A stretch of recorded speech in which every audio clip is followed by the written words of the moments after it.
Hello, I'm the Nostalgia Critic guy. Remember it so you don't have to. Fucking remakes.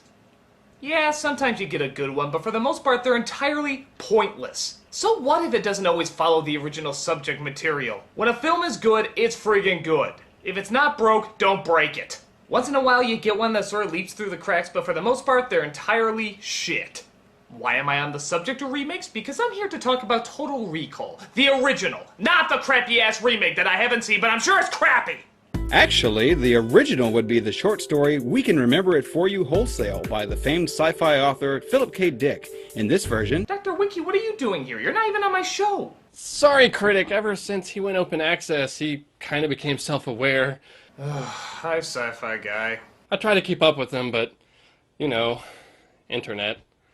So, what were you doing that got his attention there? I was just doing a review of Total Recall. Nothing? Really? Because, 90% of what he knows comes from sci-fi nerds. He may have detected something. Nope.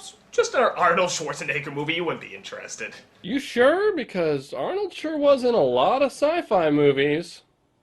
Wait, it's not January. Dude, I stopped doing Schwarzenegger month like a few years ago. And besides, I wouldn't do Total Recall on that.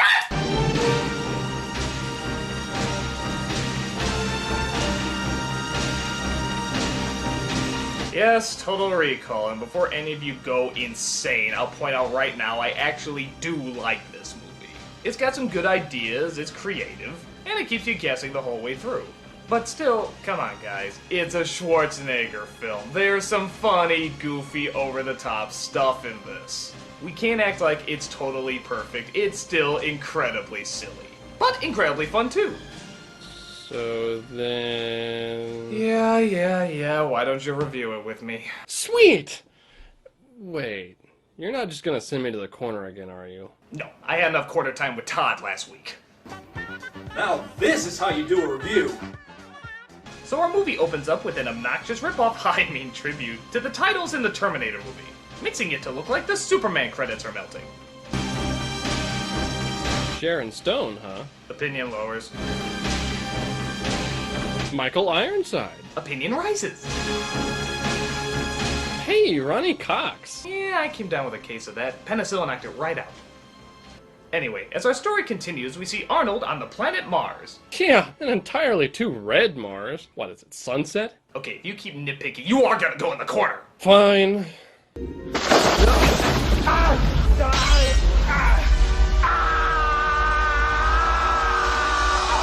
That's the look he gave after he found out one of his maids was pregnant. But we quickly learn it was just a dream, and Douglas Quaid's real life is just as boring as everybody else's. Except for the whole being married to Sharon Stone thing, I guess, and being completely ripped. And more violence last night on Mars, where terrorists demanding independence once again halted the extraction of turbinium ore.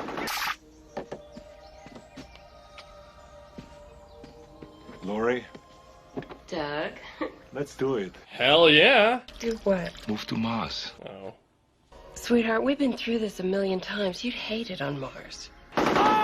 Yeah, so I was watching this terrorist report, and I just thought it would be a great place to raise our children. As it turns out, not everything is hunky-dory in Casa de Arnold. Quaid yearns for more out of life. But his wife is all worried about silly things like terrorists and ridiculously difficult living conditions. After going through one of the coolest security scanners ever, Quaid sees an ad for a memory implantation service that can provide you with the experience of whatever crazy thing you want without actually doing it. So don't let life pass you by. Call Recall for the memory of a lifetime. Hello, Recall? Yes, I will need 1,000 pounds of unsalted butter, and then an exquisite chinchilla. And once it's all safely introduced into the... What? Private conversation! At his shitty job, Quaid's coworker tries to warn him away from Recall, because a friend of his had a bad experience. Well, don't! Why not? A friend of mine tried one of their special offers, nearly got himself lobotomized. Or is there something more sinister afoot? But he decides everyone's full of shit and goes to check it out anyway. At Recall, he's sold an upgrade on his Mars experience and gets strapped in. First trip?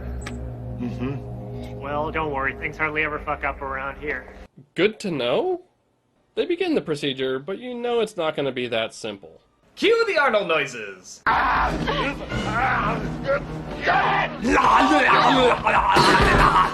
broke my cover! Now from here, there's two different ways you can look at this movie. We know he just went in to get implanted with memories, but the procedure gets interrupted. Or does it? Do we go with what the scene is telling you, or is this already part of the simulation? Are you kidding? It's totally real! They just haven't implanted the secret agent protocol yet! But this is after he laid his head back into the implant machine. Technically, everything after that point could be going on in his head. Down the corner! So they decide the best thing to do is wipe his mind and dump him in a cab. I'm sorry. Would you please rephrase the question? Huh? How did I get in this taxi? The door opened. You got in. Played by Robert Picardo. That guy from Star Trek? He was on Voyager. Oh, that would explain why I don't give a shit.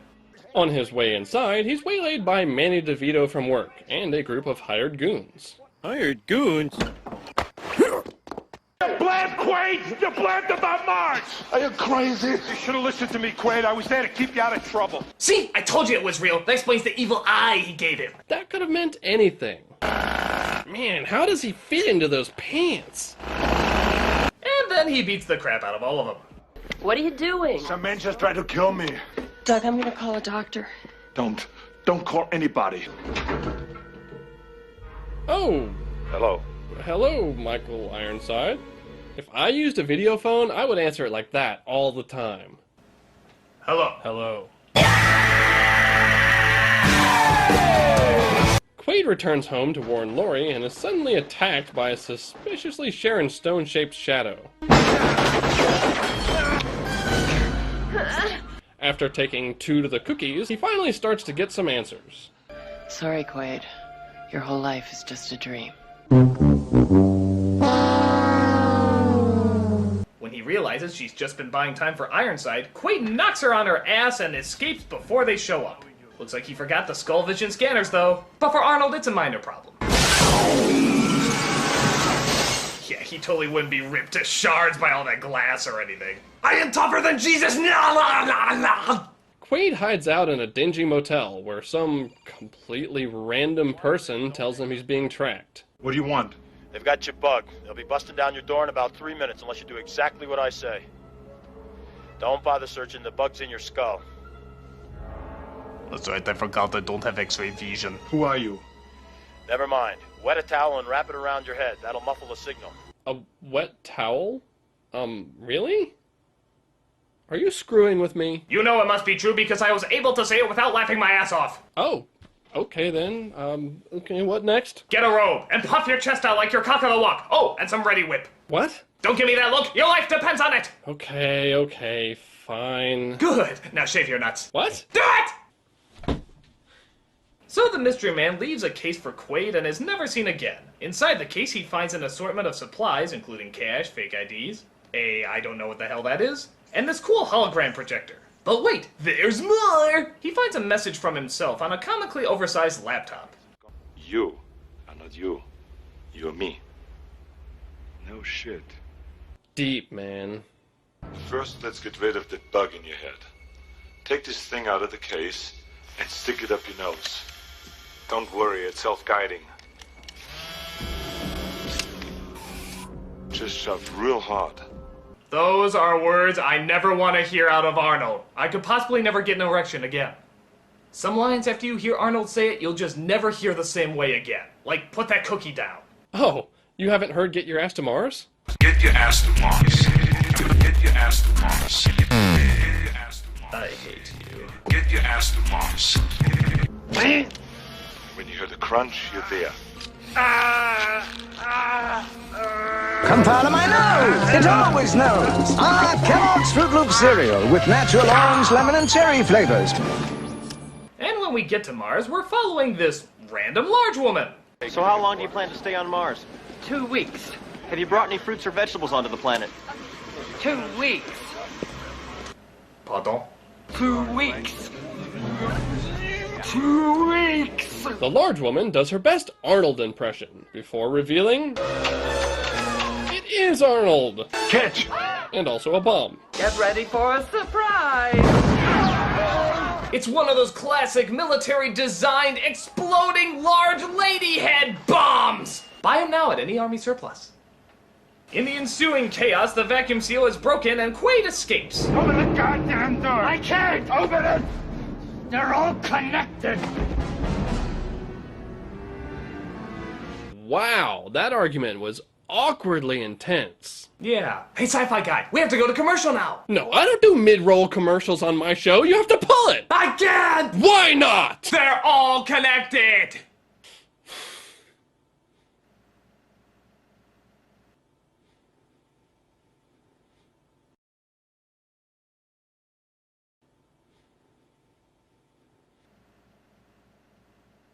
We find out that Michael Ironside is actually nothing more than a level 2 hired goon, as he gets his ass chewed by Cohagen. We also get a helpful breakdown of the villain's plans. As long as the turbinium keeps flowing, I can do anything I want. Quato wants what's in Quaid's head, and he might be able to get it, because they say he's psychic. And I have a plan to keep this from happening. Do you think you could play along? Yes, sir.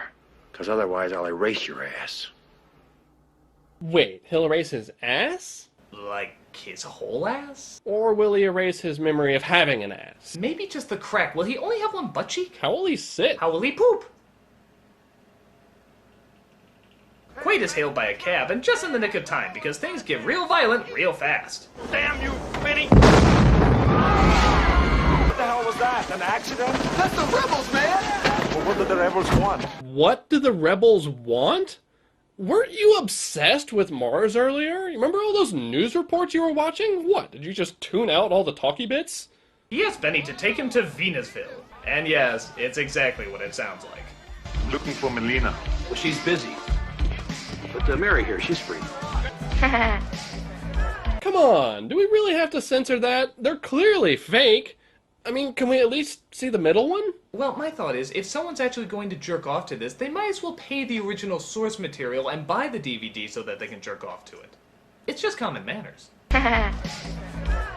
He meets Melina, a member of the underground, and of course part-time stripper with a heart of gold.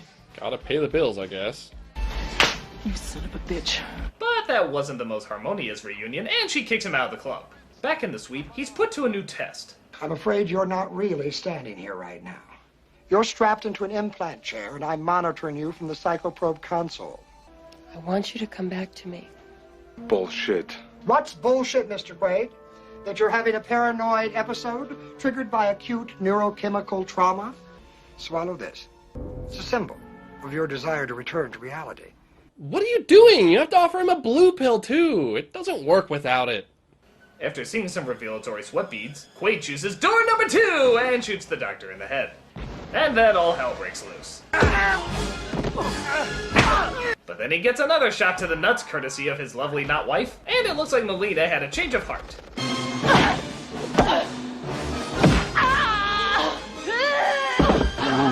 Cat fight. Doug. I think those testicles are demanding revenge. After all, we're married. Consider that a divorce. With Ironside hot on a trail, they go to meet the leader of the rebels. I push you for no reason! Out of the way! They escape into the tunnels behind the bar, while Michael Ironside and the science police start shooting up the place. Science police? Linkara would get it. Where are they? I don't know.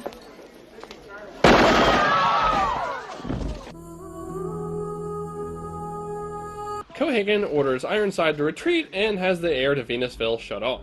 Meanwhile, Melina, Benny, and Quaid make it to Quato. What do you want, Mr. Quaid? He was my favorite garbage pail kid. He attempts to read Quaid's mind, but unfortunately the party is busted up by Cohagen's massive underground drills. Get to the airlock! Follow me! Get to the chopper! Oh wait, wrong movie. La la la la! It looks like they've escaped, but then we find out that Benny's not the fun comic relief character we thought he was. Congratulations, Quaid. You led us right to him. How can you do this? You're a mutant. I got 4 kids to feed. So what happened to number 5? Ah, shit, man. You got me. I ain't even married. I'm working on my one-liner for your death scene even as we speak. Melina and Quaid are taken to Cohagen, who reveals that everything up until this point has been a setup by them, in order to get close to Quado. You see, it's my body you've got there, and I want it back. Sorry to be an Indian giver. So, adios, amigo, and thanks for not getting yourself killed. Hey, maybe we meet in our dreams. They're ready to re-implant Hauser into Quaid, so he's strapped into the chair. And what about the poor innocent people in Venusville? Fuck them. Okay. Oh, Quaid, I'm having a party tonight. Why don't you and Melina drop by? Remind him, Doc? Oh, sure. See you at the party. But of course, he's not the type to be tied down. And after summoning the biggest Arnold face you've ever seen in a movie, they bust loose and make it to the reactor area. Vinny has upgraded his cab and goes after Quaid and Melina. Quaid manages to drill through the oil line to disable the drill dozer, leading to one of the most over-the-top lines in movie history.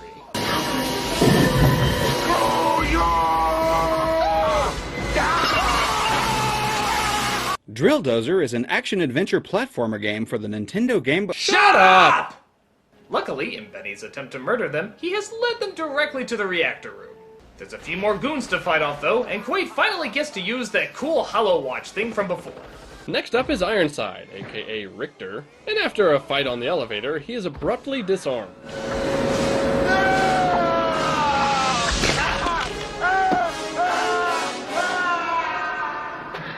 See you at the party, Richter. I'll lend you a hand. We'll have a farewell to arms. It won't be too limiting. Because I took your limbs, haha. But once again, the fun is spoiled, and the firefight ensues, once again disrupturing the room.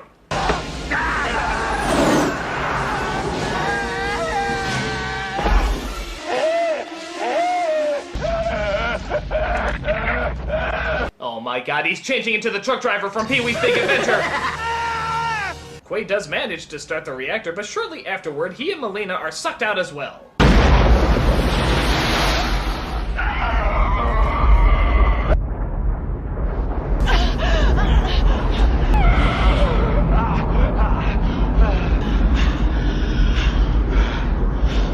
Now, Sci-Fi Guy, I'm glad to have you around for this scene because I've been meaning to ask, is this really what would happen if you were exposed to a near vacuum? Is the whole explosive decompression thing real? I have no opinion on the effects of the phenomenon referred to as explosive decompression. Really? You got nothing for me? The effects of explosive decompression have never been fully tested on the human body. Oh, okay then. Maybe I'll ask Mars Girl. No. I can tell you one thing, though. Even if the planet suddenly did gain an atmosphere, if that whole eye bulging thing did happen, that doesn't just magically go away. You can with Arnold's face! You shoot me in the eye, I just put it back together! And so Quaid saves the day, gets the smoking hot lady, and lives happily ever after. Just like a real action hero. Lending more evidence to the theory that this is all a dream. Oh look, that's just a fade to white. It's totally real. There's no evidence saying that it isn't. Are you kidding? They were just talking about it being a dream. Plus, the whole blue sky on Mars thing? Yeah, but what about the dirty look Manny DeVito gave him? What about the bead of sweat on the recall guy's face? Why would we see multiple scenes of Quaid absent if it's just supposed to be in his memory? He saves the day, gets the girl, aliens? It's exactly what the used car salesman at Recall promised him. I bet Quaid's construction worker ass is laid out lobotomized at the Recall Center now. Actually, there are multiple ways to view this movie. However, the director's personal view was that it was totally real, and personally believe that Sci-Fi Guy is a complete and total douche face. Are you editing Wiki to win an argument? No. Oh, that's it. I'll have to listen to any more shit from you. Go to the corner! Oh, you can't put me in the corner this time. I'm in my own house, control center. Ah, but you forget. I'm editing the review. And mute. So that was Total Recall. How does it measure up? Surprisingly pretty well. The story was solid, the early digital effects were well integrated, and by God, the practical effects were amazing. Of course, being an Arnold movie, it still has its goofy points, but overall, it was a lot of fun. It was all the fun of a bad movie without it actually being a bad movie. So I enjoy it big time. And to answer the question, was it a dream or was it real? I don't give a shit. And frankly, neither should you. I just want to screw with that Sci-Fi Guy, which is always a lot of fun. Yes. I'm the Nostalgia Critic guy. Remember it so you don't have to. Okay, we'll split the difference. Here's the nostalgia clip of the day.